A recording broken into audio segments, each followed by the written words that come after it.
This episode of Literary Treks is brought to you by Audible.com, offering more than 150,000 titles for your desktop or mobile device. To get a free audiobook of your choice, visit audibletrial.com/TrekFM. Also, help us keep Star Trek discussion coming to you each day by becoming a Trek.fm patron through Patreon. Get access to exclusive content and become part of the team. You'll find all the details at patreon.com/TrekFM. That's patreon.com/TrekFM. Hey everyone, I'm Rod Roddenberry, and you're listening to Trek FM.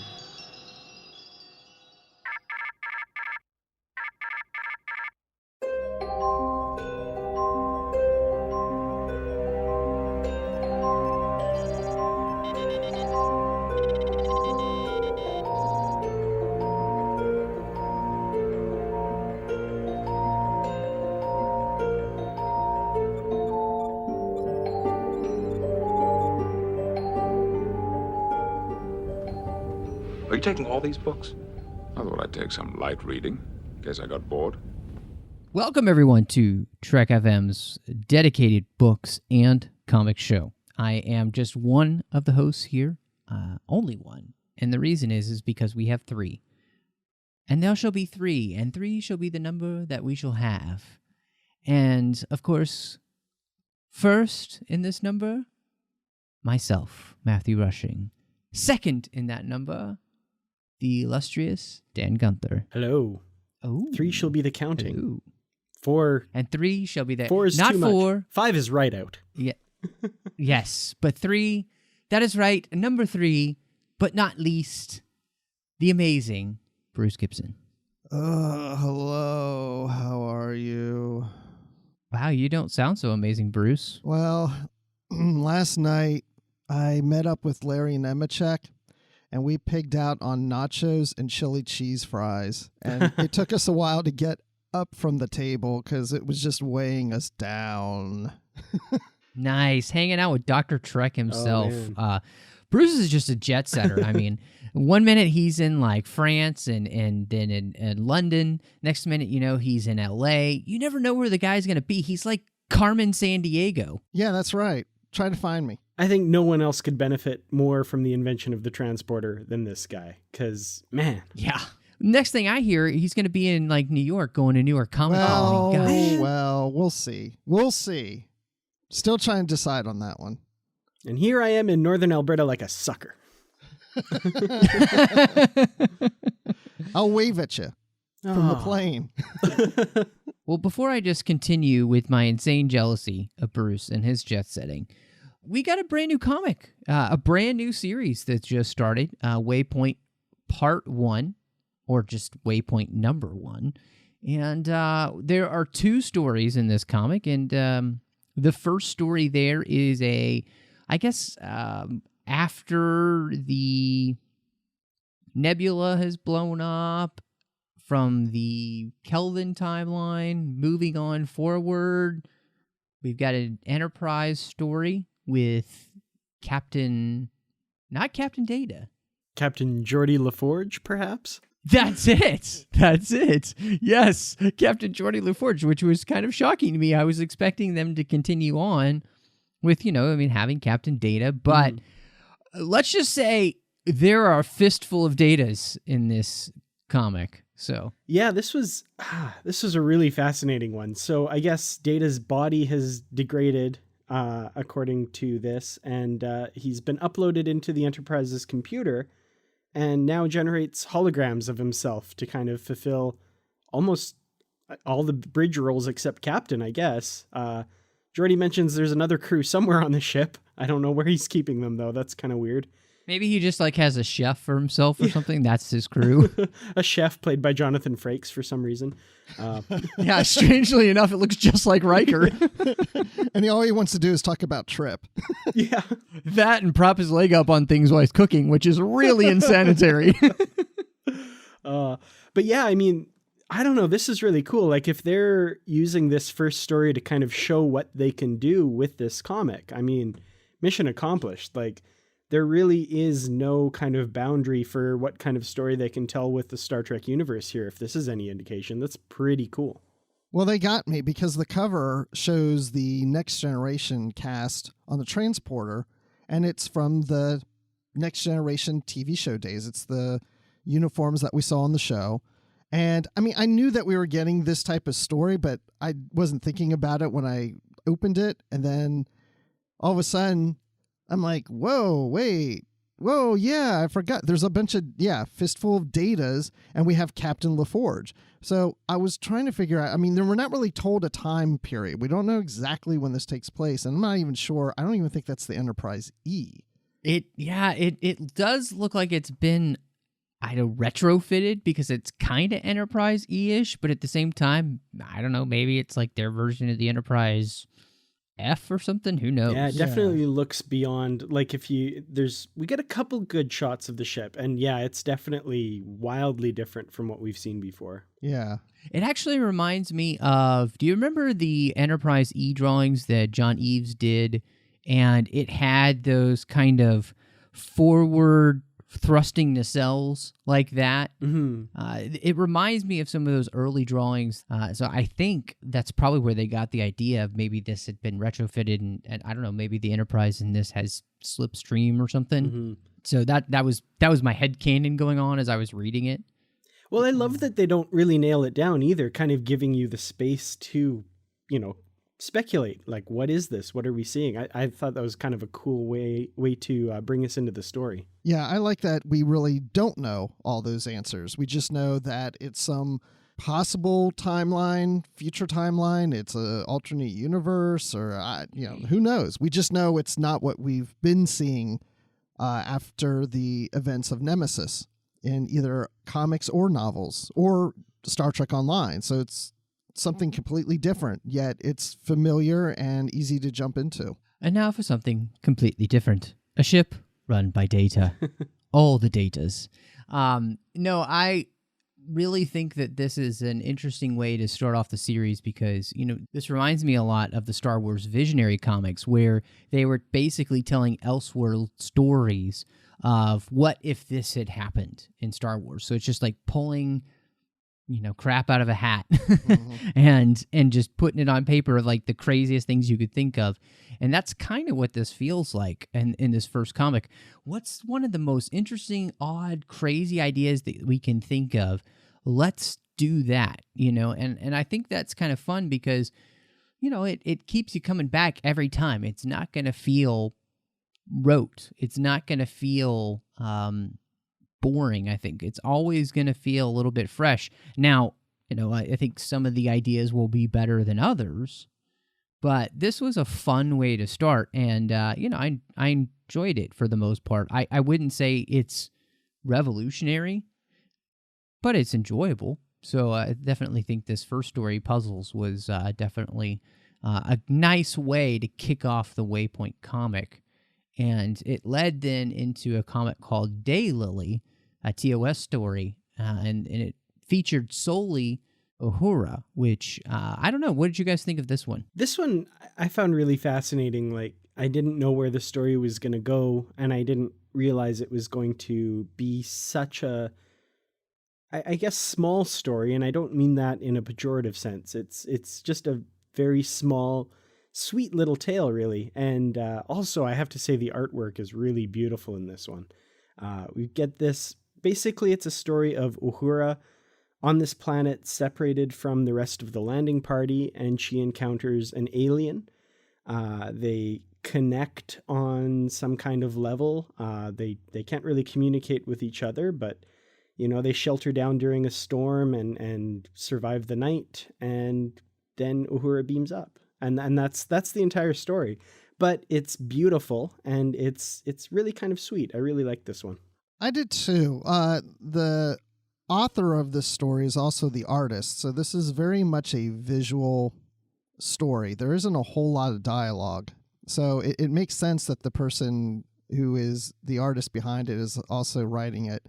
I found it interesting that she finds this creature, alien, and she approaches it as if it's an animal and not an intelligent being.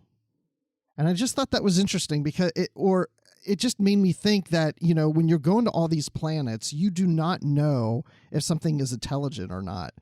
And it's almost like she made the assumption, because she's like, easy there, big guy. Well, you're not going to say that if you're approaching an intelligent being. And she just made the assumption that it wasn't, which I thought was interesting, because when you are visiting these planets, how do you really know unless you try at first to communicate with it?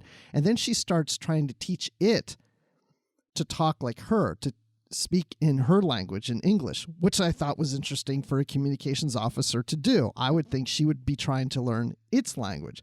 So that's not a criticism. It's just made me start thinking about, like, is that really what she should be doing? But it was a sweet story.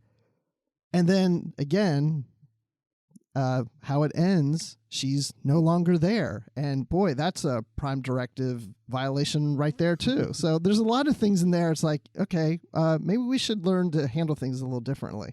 It was interesting in the story. It did seem a little bit like a Star Trek princess story. The princess gets lost in the woods and she meets a friendly, like, woodland animal, and they help each other through the night, and they start to learn how to talk to each other, and then the princess is able to leave. Like, that's kind of what it seems like. Like, there's nothing wrong with that. It's really cute. It's very sweet, and it's beautifully done art-wise. But the story is very strange to me for it to be the second part, the B-side of the comic here. And I don't know. If that had been, the only story in this, I probably wouldn't be excited to pick up any more of these, just because it doesn't grab you. Like, the story doesn't grab you.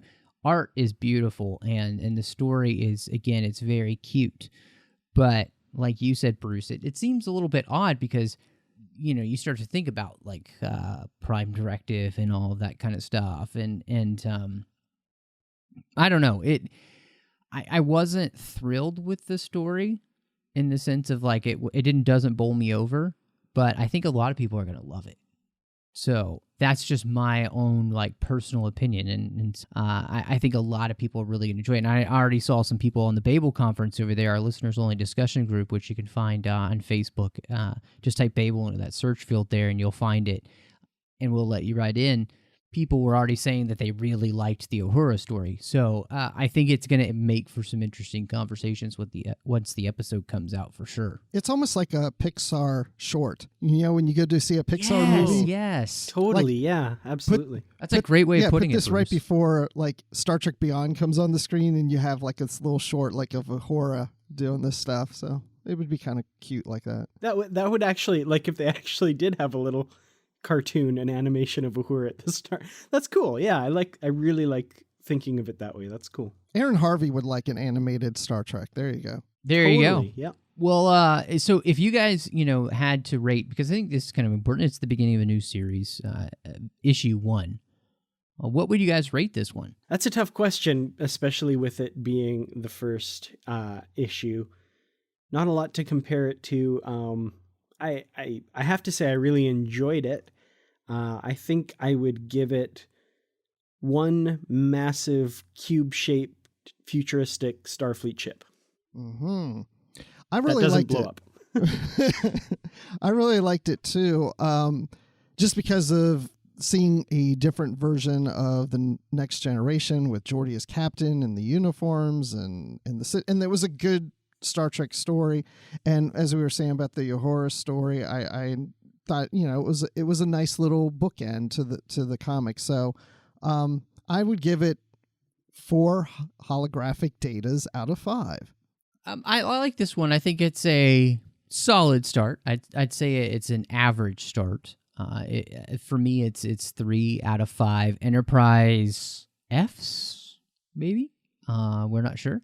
So, but yeah, I think it's a solid start, and I'll be interested to see where they go in the future and the stories that they do. Obviously, this comic we already know is going to feature such things as a gold key homage from Dayton Ward and Kevin Dillmore, which I'm beyond excited for. So with that kind of thing in mind, I think this could be a really fun comic, and I'm excited to see what comes next. So with the way you said Enterprise F there, I just want to say I absolutely picture the hull NCC 1701-F ... question mark. yes. Oh man. Oh god. The F ship, huh? I gotta have one, like I guess. the F troop. So plenty of letters left in the alphabet. As everybody knows, a couple of weeks ago we had John Jackson Miller on to preview the Prey series, which was really exciting. Of course, you can check and find the show on iTunes at itunes.com/TrekFM. You can look up the show we just did a few weeks ago. And of course, while you're there, hit us up with a star rating and review. That'll really help. We're really excited to dig into Prey, Hell's Heart. And we just want to remind everybody that did come out this week. So make sure you pick up your copy, because we're going to be reviewing this on our very next episode, 165. It'll be coming out not the next week, but the next week, because we'll have our bye week coming up. So really excited, though, to dig into this. And Bruce, you were saying on the other side of the page, you've already started to dig in. Yeah, there's like an Act 1, 2, and 3, and I just finished Act 1 as of this recording, but by the time the show drops, I'm sure I'm done with Act 2. Oh, gosh. Well, I can't wait to jump into the series and to talk about it with you guys. And then, of course, we'll have John Jackson Miller on in December to talk about the entire thing, because we wanted to free him up and allow him to have full access to all spoilers for the series and not feel like he couldn't say anything, and really dig into the heart of this story. So I'm excited for that. Guys, another place that I think people should really visit while they're listening to Literary Treks is probably our Goodreads group. And Dan, tell them a little bit about why they should go over there. Absolutely. Well, on our Goodreads group at goodreads.com, just search for Literary Treks. There you can find, we have organized into a bunch of bookshelves, different books, first of all, that we've read in the past. You can join discussions there about all of those, as well as what's coming up in future episodes. And so you can keep on top of what you should be reading to follow along with us here on Literary Treks.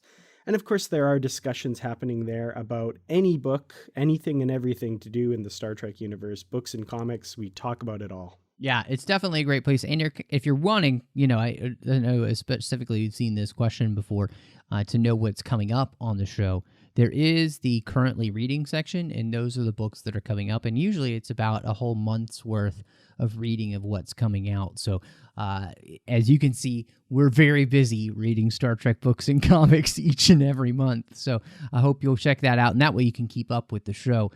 You can also find us on Twitter at Trek.fm, and of course we're on Facebook at facebook.com/TrekFM. And then if you would like to leave us a voicemail, you can go to speakpipe.com/TrekFM. And then, of course, sending us an email is a great way too. Go to Trek.fm/contact. You can choose the show, choose Literary Treks, and that'll come to Dan, Bruce, and I, and we'll be able to correspond with you that way if you have a more in-depth discussion than maybe even Facebook might allow. So, guys, I don't know. What do you think? We might just jump into the feature and talk about a little time lock? Sounds good. Let's do it. Sounds like the perfect time. Guys, I'm really excited that this week we're going to be covering a brand new DTI book. That's Department of Temporal Investigations, for those that aren't in the know, because Christopher L. Bennett has a brand new ebook that has just come out called Time Lock. That's the one with the weird blue thingy cover. Anyway, I noticed it wasn't in TARDIS blue, which I was a little disappointed about, because there's actually a Star Trek TARDIS in this book. So yes, bigger on the inside than the outside. Yeah, that's what I hear. I mean, I've never been inside one. I've only been on the outside, not the inside. I'm always on the outside looking in. Not only that, but also we have something that's slower on the outside than the inside, which is an interesting take on this story for sure. So wait a minute. I thought it was slower on the inside than the outside. Because remember, right. The outside's going faster, and that's how... So yeah, it's very confusing. I mean, let's just be upfront. Maybe we should even just talk about that. What did you guys think? Because this book is all about time. And the title of the book, Time Lock, actually really means something in here, because Luxley is in the Eurydice time vault, and that's when this kind of Star Trek TARDIS shows up and begins emptying soldiers and somebody just trying to steal certain things from the time vault. So they activate the time lock. A lot of time stuff. Just time everywhere. Just put time in front of something and it's a new thing. Like a time toaster or, time iPad. Who knows? It's like old sci-fi. So anyway, they just put space in front of everything. Yes, this exactly. This is the new one. This is the 21st century version of that. Oh, gosh. So the time lock itself creates a time dilation inside the time vault so that time slows down inside the vault, but outside the vault, it's running at normal speed. So depending on how long you stay in there, it could be hours for you and days for the outside. Before you know it, it could be a millennia outside because of the way time keeps slowing down inside the time vault. So did your head explode with all of the time? With stuff? all that explanation you just did, it did feel like time just slowed down. I'm probably sure it did. Everybody turned this podcast off. There's like, I don't know what the heck Matt's talking about, but he must be drinking too much tonight. I will say, I'll just go right into it, but I loved it. I really did. Because I love the idea that you have all these artifacts that all do something different with time. And how do you prevent them from being used? And that is have them locked down in this vault and have time slow down so that, and it keeps getting slower and slower and slower, and it gives everybody on the outside gives them a lot of time actually to figure out what to do, but it's happening really fast to those who are inside the time vault. So I thought that was really cool. I liked it. Mm-hmm. Yeah, as a concept, I thought this was a really cool way to tell this story. And, as this idea is being introduced and you realize what's happening, I love the sense of scale of it. Like, I love that, this really could go on for a millennia or millions of years or even longer, if worst came to worst kind of thing here. So it's a really cool way to tell this story and a really neat way to arrive at, the ultimate solution to the plot. So kudos to Christopher Bennett for thinking this up in the first place, because it's pretty cool. Well, and it is one of those stories where Technobabble runs amok because, we are talking about all these different things about time. And it is also, I'd say, an ebook story that I had to read a lot slower than I normally do these ebooks, just so that I could read every single word, because you couldn't miss the explanation of what's happening, because what we're talking about here, there's a lot of science behind it, and there is some realism to it, of the idea of the relativity of time and all that stuff that's happening. And so it will, it legitimately could make your head hurt. The all of the time things. And so it is something that you can't just blaze right through. You're going to have to pay attention, or you're going to miss story points very quickly, because there's just a lot going on and not a lot of time, because this is only on my iPad, 58 pages. So there's not a lot of space for him to tell the story. So he has to be very judicious with what he does tell you. And because there's so much time babble happening, that he really has to spend a lot of time of the story to tell you about that, to make the story seem plausible. It's not bad.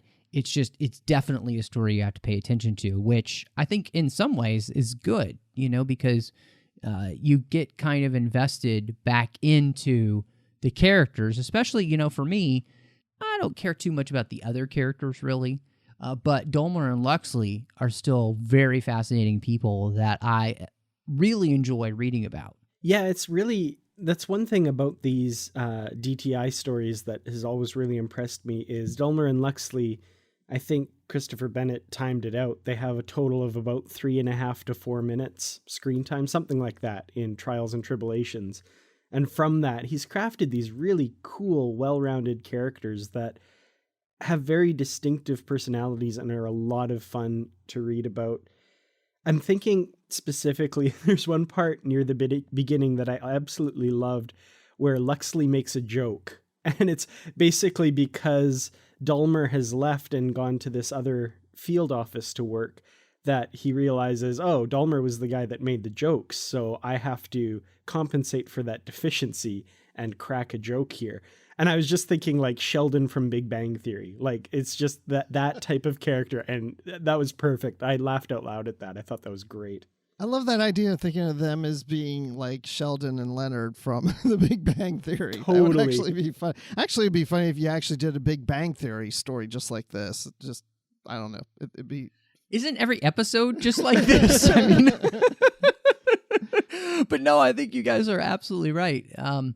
The way in which the characters interact, and even though they're not in the same place at the same time in this story, it still works. And I think it's really interesting because where the story leaves off, it almost makes me seem like it's time for a new DTI novel, not just ebook, because the story that we seem to be setting up here that could continue from this really, I think, deserves an entire novel to explore and not just a string of ebooks, unless it's maybe what they did with Peter David's series, The Return, where they broke it up into 3 ebooks, but it was really just novel size.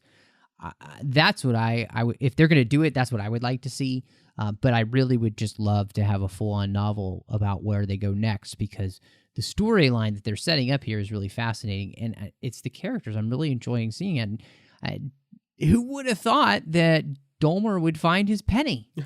Totally, yeah, absolutely. That was something that I thought was kind of neat. Dulmer kind of moving on in his life and finding this new love and that kind of thing was a really cool way to show the difference in the time flow between the inside and the outside, because Luxley's trapped in there with the director and some other agents and stuff, and it's only a couple hours at most kind of thing. And meanwhile, outside, Dulmer has met someone, fallen in love, gotten engaged, and all of this has happened during this same crisis.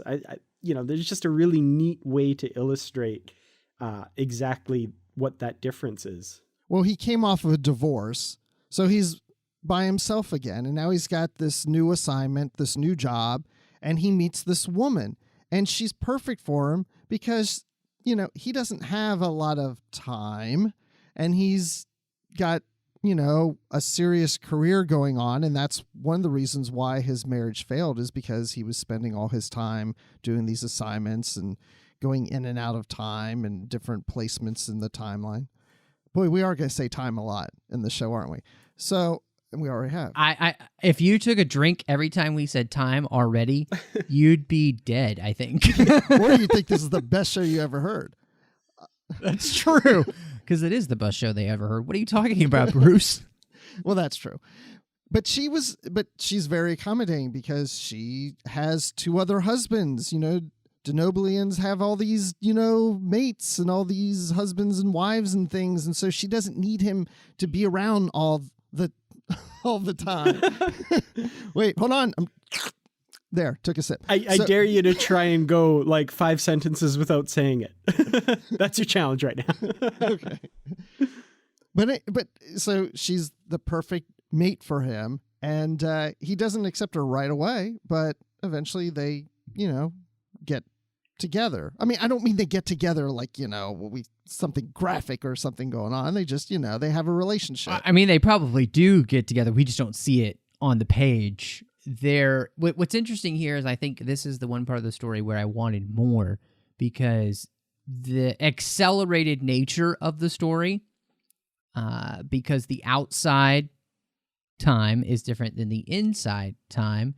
You have a lot going on for Dulmer and a lot less going on for Luxley.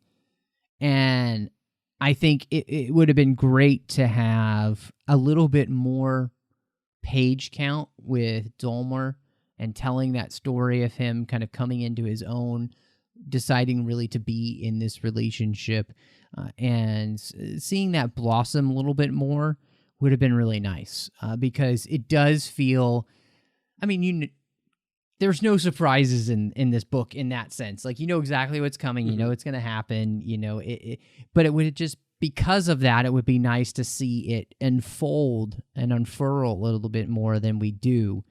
Just then it be like, oh, well, I know what's going to happen here. Mm-hmm. Yeah, that is, you know, one of the drawbacks of having the story be this short. And yeah, it would be kind of cool if it was a novel length and you can really kind of almost experience that passage of time while you're reading it, as opposed to kind of being told what's going on and having it happen, that sort of thing. But, you know, what he does with the page count, I think, is pretty good. Like, he does a really good job getting that idea across. The other thing that I wanted to mention that I just absolutely loved, I know some of this just turns into me saying, oh, I really like this part, but I loved when Luxley sent the message to Dulmer. There was a little pause, and then he went, happy birthday. And he had to get that right within like something like 15 seconds to get that to him on the right day kind of thing. I thought that's brilliant. I love it. Yeah, he did his calculation, knew exactly when it was going to hit. Yeah. Well, it's really interesting because Dare from Aegis, and that's what we find out. It's the big mystery in the book. So spoiler alert, obviously we're going to spoil the book because we're talking about a new release, but it shouldn't take you too long to read. I was really interested in that, but was more interesting to me was this whole idea that her goal seems to be able to willingly change time for some serious injustice that she's trying to fight. And the idea that this brought up to me, because Luxley says, but for every injustice that you change, you just create another injustice.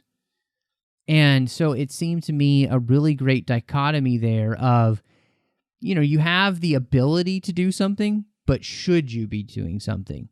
Because can any finite brain understand all the ramifications of what it means to change time and therefore change billions upon trillions upon quadrupling whatever the number is, basically changing the entire universe for one thing that it comes down to, and just how dangerous that power is and why this is so important. It's not about just the purity of some timeline that we think is the most important. It's trying to preserve that, and because again, no finite brain can understand what it means for all of time to be changed.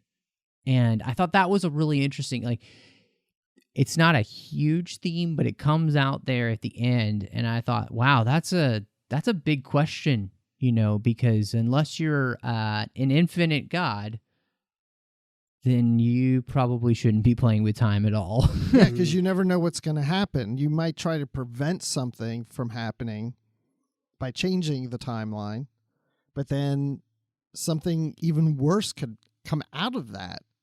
And you can have all these different timelines going on, and if the DTI had to set it back, do they take it back to the original timeline, or do they pick the less disastrous timeline? I mean, there's just it really is a slippery slope, and if anything, don't change the timeline, because you're just getting yourself into a bigger mess than what you probably originally had in the first place. It really reminds me of Anarax, the Krenim guy from Voyager. Yes, I was just thinking all his that. various timelines and stuff, and, you know, everything he was trying to do to basically get his wife back. And, you know, that was this unforeseen consequence, and you never know what's going to happen. And also I was thinking of, as you were talking there, Bruce, the first Temporal Investigations novel, where basically they're trying to bring Janeway up on charges for changing the timeline, and they get the future people that are basically like, no, trust me, she did fine, just leave her alone, kind of thing.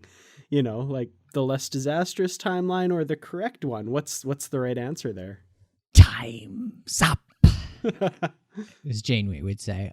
No, I just thought that was fascinating to me, and in a really interesting way to I think, end the book, because this whole thing about this advanced mysterious race, and everything that Dayar is trying to do, we don't find out enough about that. And that's the thing that I want so much in this book, is to find out what's really going on and who's behind all this. And that's the only downfall I really find in the book, and it's the thing that really kind of bothers me about it, because I'm just left hanging, because there's so much I don't know about the story. And so I'm guessing that hopefully we're going to be getting a follow-up to this, because if not, or if they just kind of leave this like a hanging Chad, that's right, 2001 political joke. Yeah, I'll be really disappointed, because there's just so much now about this that I really want to know. Yeah, I agree with you completely there. I'm a huge fan of the DTI series, and for that alone, I want this to continue. But this specifically, this storyline, I want to know who she is, what her end goal is, what's going on here. There's so many questions that I think a really cool story could be crafted from. So hopefully we get to see that. When I got to that part and it was obvious to me that there was more of a story to tell after this, I thought, I don't think Christopher Bennett would write a book like this if he knew he couldn't write a follow-up to it. I wouldn't think he would set all these things up and leave the hanging chads, as you said, Matt, on this, unless he already has a deal to keep doing another one. Or he's just very calculating, and he's like, you know what? I'm going to write it that everybody demands a next book, and they'll give me a contract for another one. That's kind of what I was wondering, actually. Is this the TV cliffhanger that makes you have to, the show has to be renewed? And then hopefully they do, and, don't just leave you all hanging like some shows have done, or anyway. Oh, yes. I mean, please, let's not do that. Let's have another book pocket, because and in fact, I mean, let's just have a novel at this point. Or, do what you did with The Returned, and give us 3 books that all link together that were really just one, but you put into 3. Or put it in Waypoint. A comic series or something. That would be interesting too. Yeah. A DTI comic book would actually be a really cool idea. That's not a bad idea at all, yeah. And maybe not just comic book, but maybe DTI graphic novel. Yes. That would be good. I could see that being incredible, because, the artwork, and that's one of the things about these stories, especially when they get as technical here, I feel like artwork would really help, just to see what these things look like and give you some visual aid and all of that. To me, that would be phenomenal, as long as the artwork is better than the cover of this book, which puts me to sleep like a screensaver. So it makes me want to ask you guys then the question, what you would rate Time Lock. Well, I'm trying not to let my overwhelming love of the DTI series color my rating here, because it's kind of one of those things where you get a little crumb every once in a while, and it's just like, oh, yay, and you eat it up, and oh, it's so good.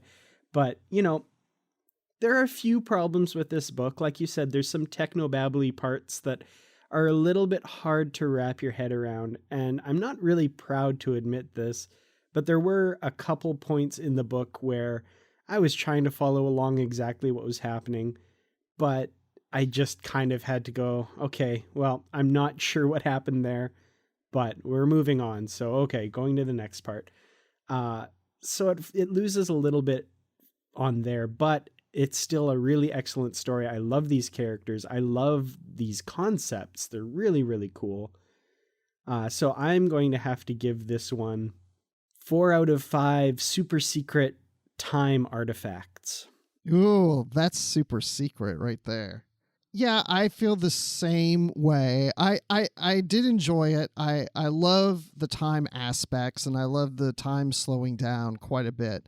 And the characters, I like that. I actually like that. I did feel that it's almost like a tease for something else to come. So that sat well for me too.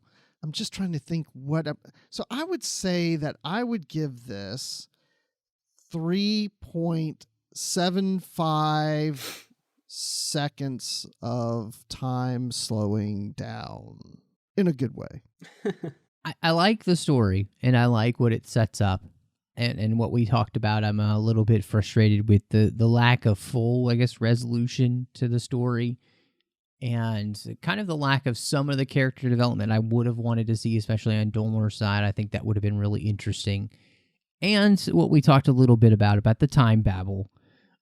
I think all of that together makes this a solid 3 out of 5 Denobulan wives.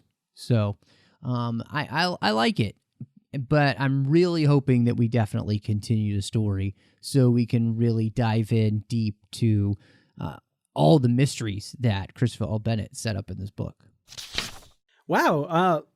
Look at the time, guys. I mean, I thought we spent days talking about this book, but it's only been about 45, 50 minutes.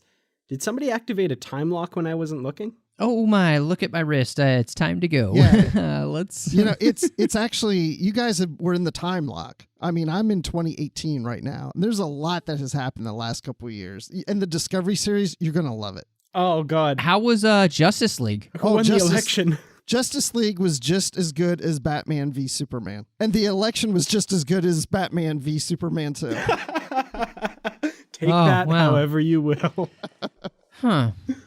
Well, I loved it, but I don't remember anybody running that. Anyway, so guys, so much fun talking about these books. And I really do. I love these ebooks because I love being able to, again, get that story in, a few hours worth of reading. And I really hope that we continue to get more. So I hope people go out and buy these. If you've never read the DTI series, you should probably do them on the show sometime soon. We've been doing the ebooks of the DTI series, so definitely check those out. They've been a blast every time that we've done them. I really have never been like, I wish I hadn't read that. Even though I rated this 3 out of 5, I had a good time reading it, and I'm looking for more. So I think that's a great sign. So I can't wait to get more, hopefully. So crossing my fingers that Marsha Clark's listening to us. So we've got some amazing associate producers who make sure that this show keeps coming to each week. I love Ken Tripp and Brandon Shea Batola, Bruce Gibson, and Norman Lau. Thank you so much, guys, for choosing us through Patreon to be the show that you want to make sure keeps coming to you each week. Now, Trek.fm is a very large network, and there's just no way that we can make all that happen without the support of listeners just like you. And you can go to patreon.com/TrekFM and see how you can help make sure all the shows keep coming to you. We've got some great perks that come with different levels of support. And really, honestly, any little bit helps. So just go to patreon.com/TrekFM and see how you can become part of the team today. Now, Dan, when you're not perusing the streets of Denobula looking for that second or third wife, I can't remember which one you're on now, where can we find you?